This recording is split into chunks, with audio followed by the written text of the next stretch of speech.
लोकसभा चुनाव 2024 के तीसरे चरण का मतदान 7 मई को खत्म हुआ। शाम 6 बजे तक 64 से ज्यादा मतदान हुआ। 12 राज्यों की 93 सीटों पर हुए मतदान में इस वीडियो में 15 ऐसी सीटों का जिक्र है जो वीआईपी सीटें हैं, जहां से कोई दिग्गज नेता मैदान में है या फिर किसी केंद्रीय मंत्री की किस्मत ईवीएम में कैद हुई है। लेकिन इन 15 हॉट सीटों पर मतदान कैसा रहा और इसके क्या मायने हैं, इन सभी सवालों के जवाब हम आपको जरूर देंगे। लेकिन वीडियो को आगे देखने से पहले एक अपील, ग्राउंड रिपोर्ट और बड़ी खबरों के बेहतरीन विश्लेषण के लिए क्विंट हिंदी को फॉलो करें और क्विंट हिंदी के मेंबर बने। मेंबर बनने का लिंक आपको इस वीडियो के डिस्क्रिप्शन में मिल जाएगा। एक अकेला हिंदुस्तान को बचाने वाला चुनाव है। पहले आपको चुनावी विश्लेषकों की एक आम राय बताते हैं, जो ये मानते हैं कि अगर मतदान पिछले चुनाव की तुलना में ज्यादा हुआ है तो इसका मतलब वोटर सत्ता में परिवर्तन चाहता है। लेकिन इसका उल्टा होने पर माना जाता है कि वोटर को सत्ता परिवर्तन में दिलचस्पी नहीं है। हालांकि ये केवल अनुमान के आधार पर है। सटीक नतीजों को चुनाव आयोग 4 जून को जारी करेगा। सबसे पहले बात करते हैं मध्य प्रदेश की गुना लोकसभा सीट की, जहां से केंद्रीय मंत्री ज्योतिरादित्य सिंधिया खड़े हैं, जो पिछली बार कांग्रेस के टिकट पर हार गए थे। बीएसपी से धनीराम चौधरी और कांग्रेस से यादवेंद्र राव देशराज सिंह चौहान चुनाव लड़ रहे हैं। यहां 7 मई को तीसरे चरण के चुनाव में 71.95% मतदान हुआ। वहीं 2019 में यह मतदान प्रतिशत 70.34 और 2014 में 60.83% रहा।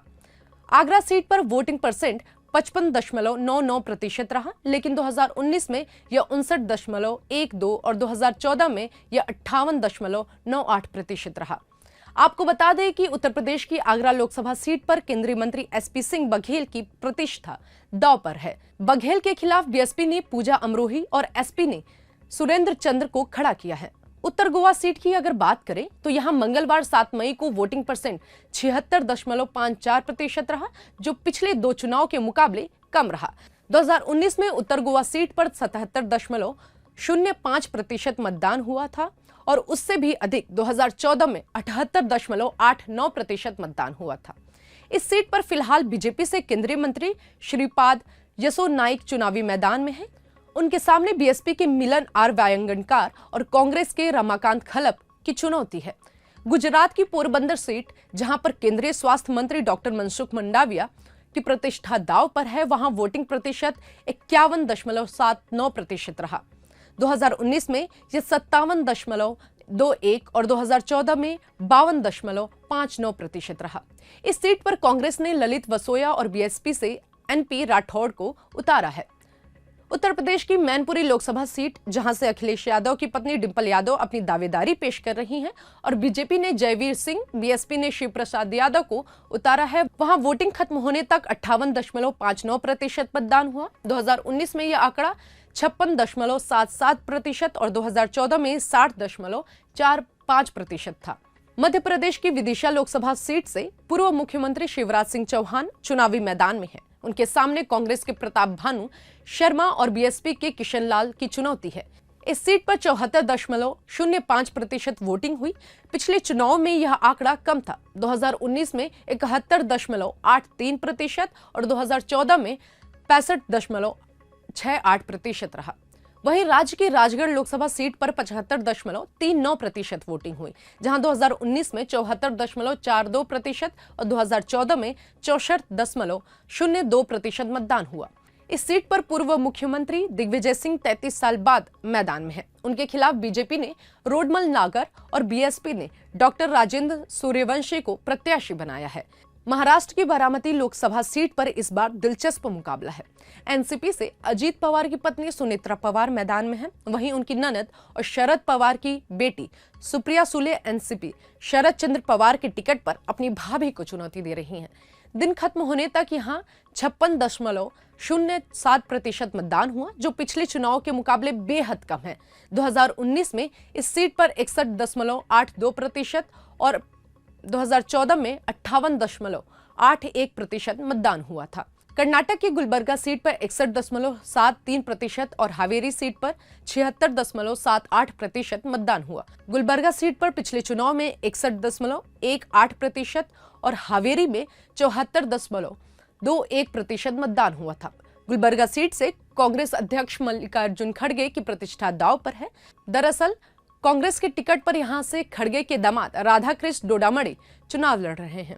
बीजेपी ने उनके खिलाफ डॉक्टर उमेश जी जाधव और बीएसपी ने हुचेश्वरा वाथरगौर को उतारा है। हावेरी सीट पर पूर्व मुख्यमंत्री बसवराज बोम्मई बीजेपी के टिकट पर अपनी किस्मत आजमा रहे हैं। कांग्रेस ने यहां आनंद स्वामी गढ़देवरमठ को प्रत्याशी बनाया है। कांग्रेस की धारवाड़ सीट पर केंद्रीय मंत्री प्रहलाद जोशी की प्रतिष्ठा दांव पर लगी है। उनके सामने कांग्रेस के विनोद असूती की चुनौती है। यहां 2019 में 70.29% वोटिंग हुई, जो 2024 में बढ़कर 72.53% हुई। वहीं राज्य की बीदर सीट पर जहां केंद्रीय राज्य मंत्री भगवंत खूबा के सामने कांग्रेस ने सागर ईश्वर खद्रे और बीएसपी ने पुटराज को टिकट दिया है, वहां वोटिंग परसेंट 63.55% हुआ, जो 2019 में 63 ही रहा। राज्य में एक और वीआईपी सीट है सिमोगा। यहां 76.05% मतदान हुआ, जो पिछले चुनाव के मुकाबले लगभग बराबर ही है। 2019 में यहां 76.58% मतदान हुआ था। शिमोगा लोकसभा सीट से राज्य के पूर्व मुख्यमंत्री बीएस येदियुरप्पा के बेटे बीवाई राघवेंद्र बीजेपी के टिकट पर चुनाव लड़ रहे हैं। कांग्रेस ने गीता शिवराज कुमार और बीएसपी ने एडी शिवप्पा को उतारा है। वीडियो के आखिरी में बात करते हैं उत्तर प्रदेश और छत्तीसगढ़ के बाकी वीआईपी सीट्स की। मंगलवार 7 मई को उत्तर प्रदेश की एटा लोकसभा सीट पर 59.17% मतदान हुआ, जो 2019 में 61.7% और 2014 में 58.72% रहा। यहां से उत्तर प्रदेश के पूर्व मुख्यमंत्री दिवंगत कल्याण सिंह के बेटे राजवीर सिंह राजू भैया बीजेपी के टिकट पर एक बार फिर मैदान में हैं। यहां एसपी से देवेंद्र शाक्य और बीएसपी से मोहम्मद इरफान चुनाव में आमने सामने हैं। छत्तीसगढ़ की कोरबा लोकसभा सीट से पूर्व केंद्रीय मंत्री चरण दास महंत की पत्नी और वर्तमान सांसद ज्योत्सना चरण महंत कांग्रेस के टिकट पर चुनावी मैदान में हैं। उनके सामने बीजेपी ने सरोज पांडे को टिकट दिया है। बीएसपी से दूजराज बौद्ध मैदान में है। यहां मतदान प्रक्रिया खत्म होने तक 75.56% लोगों ने मतदान किया।